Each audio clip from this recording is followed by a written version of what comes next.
It is the morning of the funeral, and I am tearing my room apart, trying to find the right kind of shoes to wear. But all I come up with are my Adidas, which have holes in the toes and a pair of flip-flops. I can't find my clogs anywhere. I think I packed them away with my winter clothes in a box in the attic. My mother is growing more impatient by the second and tells me to borrow a pair of her shoes. I look in her closet and choose a pair with 3-inch heels and ankle straps. I almost trip going down the outside stairs. My little brother Jason says, "Watch it, stupid." But he says it very quietly, almost in a whisper. Mom puts her arm around my shoulder. "Be careful, Davey." At the cemetery, people are fanning themselves. We are in the midst of the longest heat wave Atlantic City has seen in 25 years.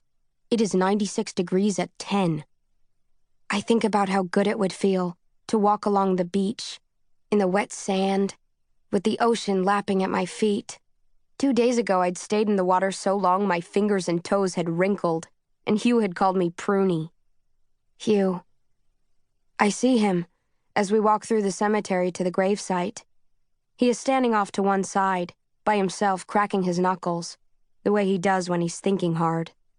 His hair is so sun-bleached, it looks almost white. Maybe I noticed because it is parted on the side and carefully brushed, instead of hanging in his face the way it usually does. Our eyes meet, but we don't speak. I bite my lower lip so hard I taste blood. At the grave, I stand on one side of my mother, and Jason stands on the other. I feel the sweat trickling down inside my blouse, making a little pool in my bra. My aunt and uncle, who flew in from New Mexico last night, stand behind me. I have seen them only one other time in my life, when my grandmother died. But I was only 5 then, and wasn't allowed to go to her funeral. I remember how I'd cried that morning. Not because my grandmother had died, but because I wanted to ride in the shiny black car with the rest of the family, instead of staying at home with a neighbor who tried to feed me an apricot jelly sandwich. This time, I haven't cried at all. Now I hear my aunt making small gasping sounds, then blowing her nose. I hear my uncle whispering to her, but I can't make out his words. I feel their breath on the back of my neck and move closer to my mother. Jason clings to Mom's hand and keeps glancing at her, then at me. My mother looks straight ahead. She doesn't even wipe away the tears that are rolling down her cheeks. I've never felt so alone in my life.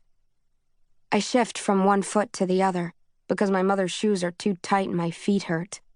I concentrate on the pain and the blisters that are forming on my little toes, because that way I don't have to think about the coffin that is being lowered into the ground, or that my father's body is inside it.